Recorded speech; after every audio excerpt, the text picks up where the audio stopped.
Welcome to the similarities between the Gran Turismo movie and the Semi-Pro. This video is done with no more research than I've watched the Gran Turismo movie twice at this point. I will do a re-review of the Gran Turismo movie a few days after it's out for the US audience. Obviously, that one will have spoilers and stuff. But I've watched Semi-Pro over the years a whole heck of a heap because I like anything with Will Ferrell in it. I like basketball. Semi-Pro is somewhere between my second and third favorite Will Ferrell movie, with Talladega Nights being the obvious number one. I will do a whole video on Talladega Nights at some point. Anyway, yeah, I mean, I kind of discussed it in my own review and kind of mentioned maybe for about 1 minute of the 55 minutes that there's a bit of the Gran Turismo movie that feels a whole heck of a heap like Flint wins the Mega Ball. Flint wins the Mega Ball. Fourth place. And such. So yeah, let's get into it with a bit more detail here. Again, this is no further research. This isn't that I went out and watched Semi-Pro in like a critical manner or anything like that. I haven't watched the movie in full in many, many years, but I watched it enough to where I know its plot better than the Gran Turismo movie's plot for now. Maybe 10 years down the road it'll be different, but I mean for now. That's how it is. This isn't necessarily saying that Gran Turismo is incredible or not. Semi-Pro is incredible or not. Semi-Pro is better than Gran Turismo, but I like Will Ferrell, and anybody who knows me in real life knows that, so that's not surprising in the slightest. So anyway, let's get into it. Semi-Pro is a movie about ABA basketball with Will Ferrell, Jackie Moon, who is a like 1970s pop disco type singer that has a one-hit wonder, and he's able to buy an ABA team, and it's terrible. It's like the worst ABA team. I can't remember the exact specifics, but it's the Flint, Michigan Tropics. So, yeah, there's that in and of itself, and come on now and love me sexy.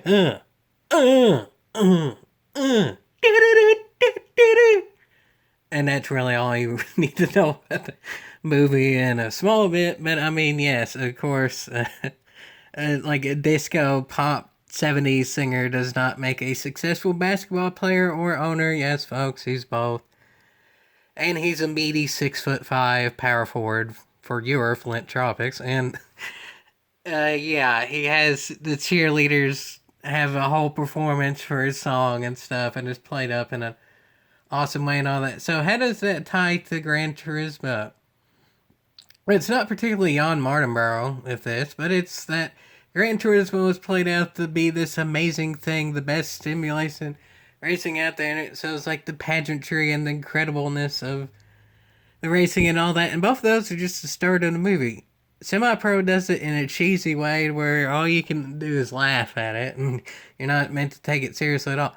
For those that took ABA seriously back in the day, I'm sure they were a bit mad at Semi-Pro.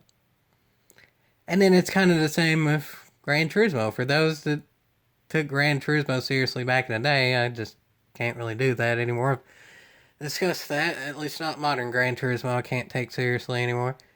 And yeah, it's meant to be this incredible one-of-a-kind simulation that's the best in the world, and everyone should be a part of it. And oh, it's so good that it should actually expand. So that's kind of the next part of Semi-Pro, is that, oh, the ABA is so good that it should expand into the NBA. Oh, Gran Turismo is so good that it should expand to have professional drivers. ABA back in the day was actually true professional basketball in the sense of the best of the best. Like, Julius Erving, if he played in the NBA his entire career, would be as good as any basketball player of the era. Of course, different positions and such, but yeah, his prime was actually in the ABA. So the point, like, the best of the best are actually already professional racers, and I feel the same for Gran Turismo. I discussed that before. Yes, Gran Turismo is the professional wrestling of simulation esports. The best of the best can actually move on from that, just like real professional wrestling. The best of the best can have careers and be known for stuff beyond professional wrestling, and I still think the best of the best Or that with Gran Turismo, the best of the best are truly really professional in the way they do things. Those who stay in esports are the best in the world at the esports they do, and some people can actually race in real life auto racing, like Igor Fraga and quite a few others, and even just some of the more personality based of Gran Turismo, like Jimmy Broadbent's Super GT and others can have actual forms of race. So I mean, those are kind of two correlations right there. Is yeah, it's called semi-pro. Yeah, it's called Gran Turismo, aka more of the video game side of things. But the best of the best are actually shown to be competitive, and I mean, semi-pro even does a decent job of that. Like even for the Flint Tropics, it's taken seriously. Like they have a closed circuit TV show talk about the team and stuff, and the people genuinely take it seriously. And like the commentators of it love what they do and don't want it to ever go away. And it's taken that even with the worst team there is, there's people who do genuinely and truly see the benefits and the positives of it. So, I mean, yes, while semi-pro is definitely obviously meant to be a comedy and you're not meant to take it seriously whatsoever, Gran Turismo is kind of in the middle. I mean, it's definitely not a full-on drama. I mean, come on, folks. We'll get into more in a little bit, but I mean, to say right now, there's a cop chase in Gran Turismo. That's actually any more over the top than anything in semi-pro. That's like one of the things that don't particularly correlate is there's a player that gets traded for a washing machine in semi-pro. There ain't a crazy cop chase with like graphics and stuff that come up on the screen. I'll say this right now is I'll mention it in other reviews and stuff like that, but if you're watching at the current point, here's the bombshell. In my opinion, the cop chase in the Gran Turismo movie is one of the stupidest things in all of media. Again, like I said in the first review, I'll do another review on it, but for now I'll say what I said in the first review. Overall, I give the movie 6.5 out of 10. 6.5 out of 10 is alright. And it has one of the worst things in all of media that I've ever seen in it. So, I mean, you can take the rest of the movie, especially the last half of the movie, as you may with that. But, I mean, semi-pro, it's all good. All in all, I give the movie like a 8.5 or so out of 10.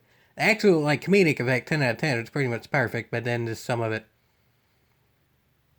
isn't particularly needed. Like, what kind of goes on throughout the whole movie, so there's really no best or least to put this up, the forced love story. Like, the actual comedic elements of semi-pro and the stuff that's meant to be pure jokes and stuff, pretty much perfect. But both movies have a forced love story that aren't particularly needed. Really about the only fault of semi-pro, other than a little bit off of it, it just looks kind of goofy and janky and stuff, and it's not the Will Ferrell movie that holds up the best with the special effects and stuff, but to be fair, it's about ABA in the 1970s, so you're not expecting it to, but I mean, still, overall visual effects, watch Talladega Nights or something over semi-pro if you want to see amazing visual effects of the 2000s, but yeah, anyway, other than just a minor gripe with that, the major flaw in semi-pro, really about the only one, is the forced love story. Yeah, I mean, both are unneeded. In semi-pro, it's that the mentor gets a love story, and I get to the mentor in a minute. And again, that one's throughout the movie, so there's really no best or least to put that. But yeah, the mentor gets a love story, and I don't care about it at all. I mean, there's a few funny jokes in there with the love story because it's comedy, but all in all, that easily could have been taken out. I guess it's meant to where you understand the mentor's point of view and stuff more, but I mean, it's comedy. That's all in all not needed. So, I mean, I'm sure it's just like with Gran Turismo. There was executives somewhere that said there needed to be a love story. I mean, while I don't think this was ever confirmed about in the Gran Turismo movie, from how I understand it, yes, it was straightforward. There were executives that said there needed to be a love story in the movie because modern media. Both forced love stories, while it's not like the most cringy sports thing ever, they definitely detract from the movie as a whole and definitely do not need to be in there. So, as I kind of hinted at before, the mentor. They both have the more senior mentor whose career is between pretty much over and completely over.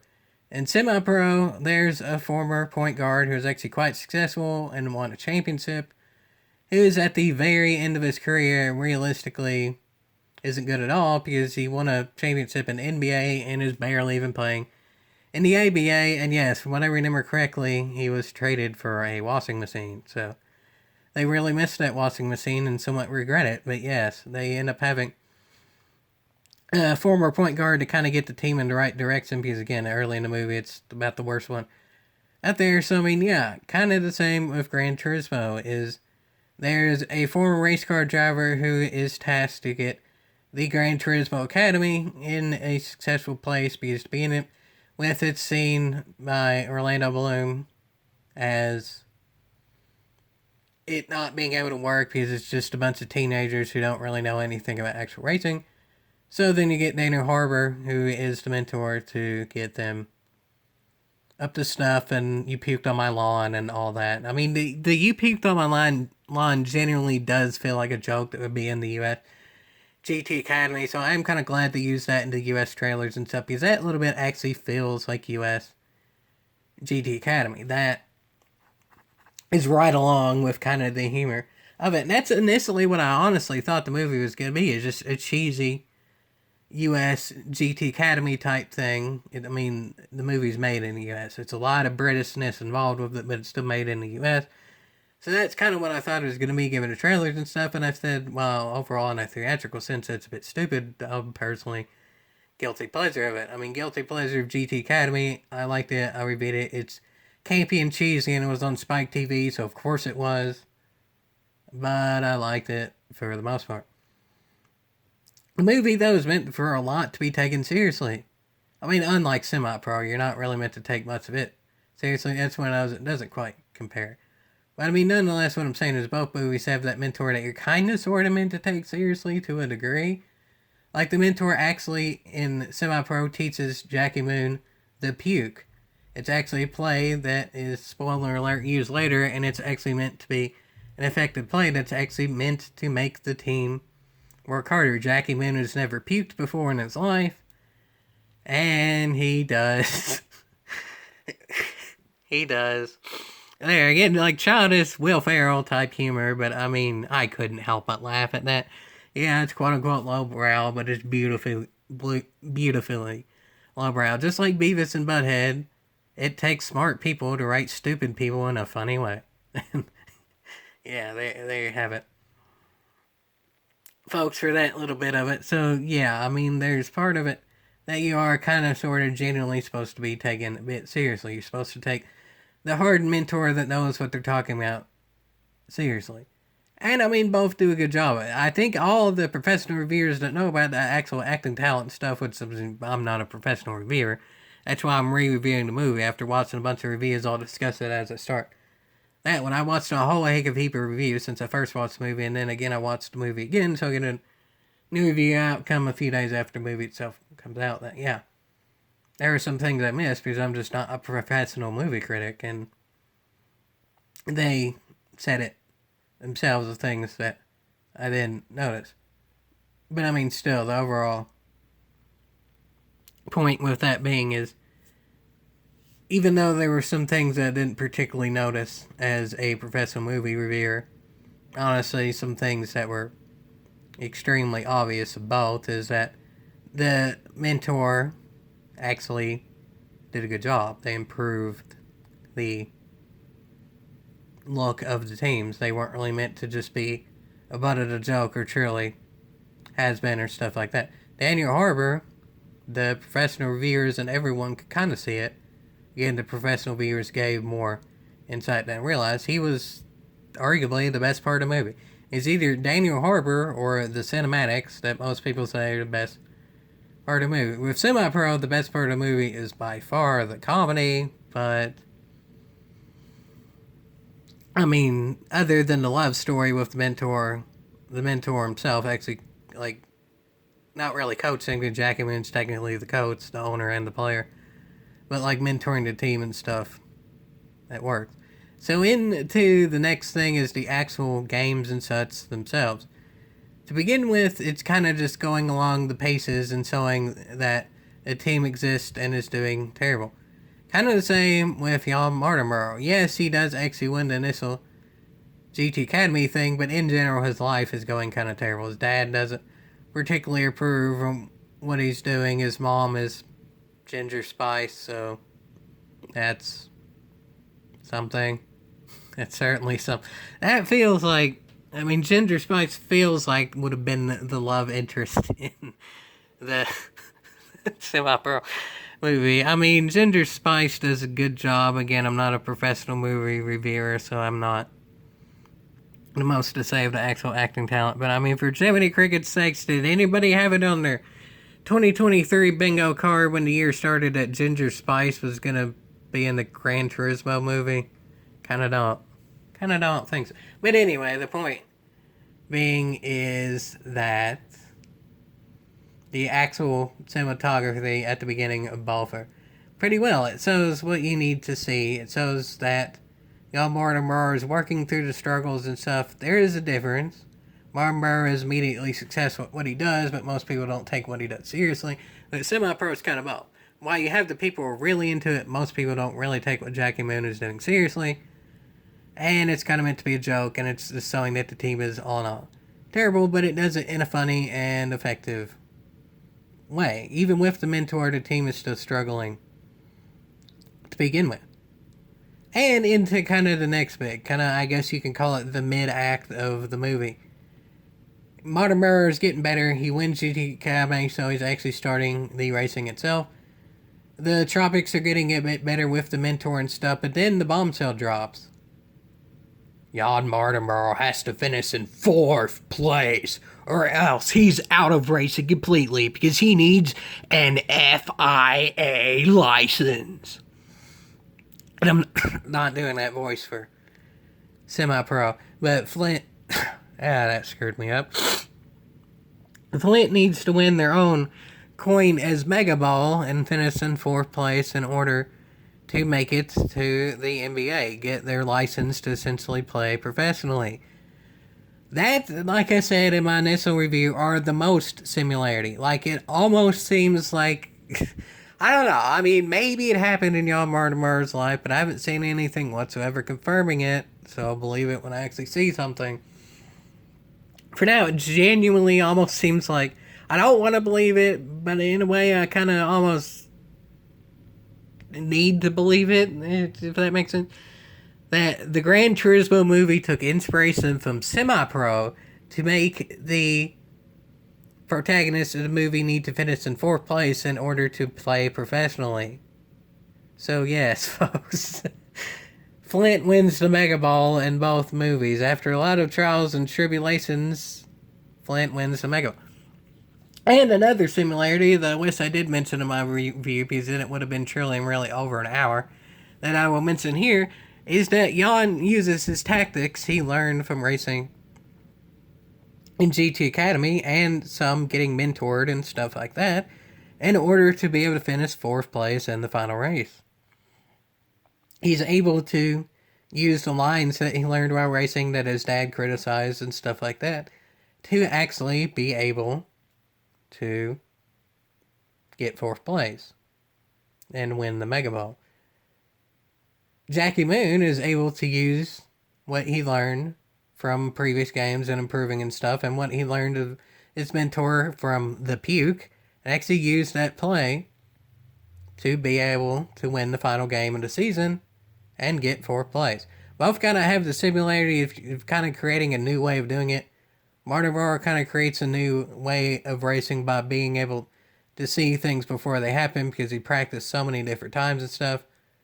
In ABA, they invent the alley-oop. I'm pretty sure ABA had alley-oops well before that. So yeah, in Semi-Pro, according to that, the alley-oop was invented in 1976. I'm almost certain it was around before. But I mean, whatever. Some continuity errors. Just like in the Gran Turismo movie about the glazed brakes thing. That was at a different point in the movie, but you could not tell glazed brakes in Gran Turismo. I'll discuss that in the original view. Discuss it now too, because it kind of plays it.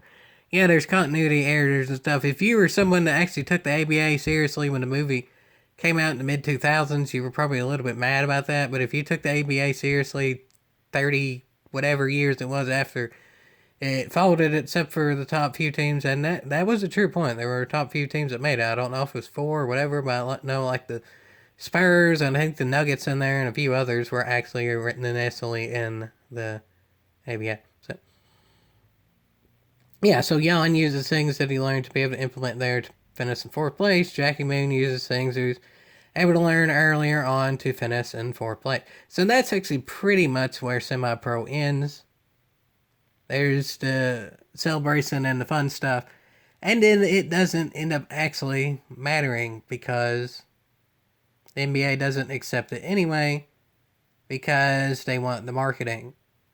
I mean, that's almost what happened in the Gran Turismo movie, although, again, somewhat different parts of it. Jan almost doesn't actually even get to race because they want the other driver that seems to be more marketable. The other driver that seems to be more social and more fit for the role and all that.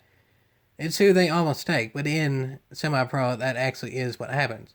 So kind of like I mentioned in my initial review as well, is that the fourth place really doesn't end up mattering for the vast majority of people involved. Jan, his mentor, and Orlando Bloom move on, like the rest of his crew, that they actually even make a small point in that they kind of initially hate him and stuff because he doesn't really know how to diagnose problems and he drives the car aggressively, blah, blah, blah. Ends up warming up to him over the few races in that mini-series to ultimately get to fourth place. So none of the crew that I could tell it all moves on. Like, there's no storyline of that he takes his crew with him or whatever to race professionally. In semi-pro, the rest of the players and staff involved with the team do not actually get to go on professionally. But Jackie Moon gets a deal with the NBA, the mentor gets a deal with the NBA. Life for those few people are hunky-dory for the rest of time. That's how it is in the Gran Turismo movie, too. If you want to look at it cynically, like 90% of the people involved, although most of those people weren't really directly in roles like talking or whatever, kind of got screwed with that. But anyway, that's pretty much where semi-pro ends.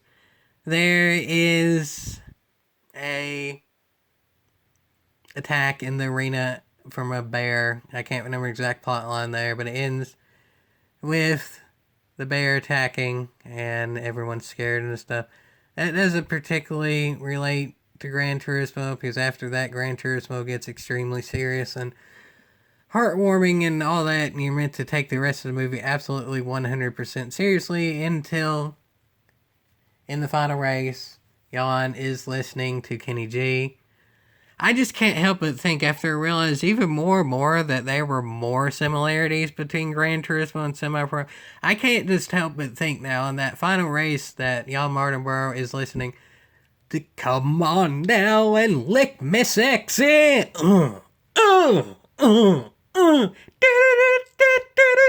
And we're pretty much in it there. Because, I mean, again, there's a point in the Gran Turismo movie that goes beyond what Semi-Pro does. I always wish that Semi-Pro got a second movie. I'd rather see Talladega Nights 2 before Semi-Pro 2, especially because Talladega Nights 2 I felt like would make sense because the storylines actually kind of, or like Gran Turismo on a downward spiral. It could have Ricky Bobby on a downward spiral and both end up improving. They both need each other. That could actually be a really good plotline. NASCAR needs the publicity and any controversy is good controversy type thing. Yes, I know I got that backwards. I discussed that in previous videos.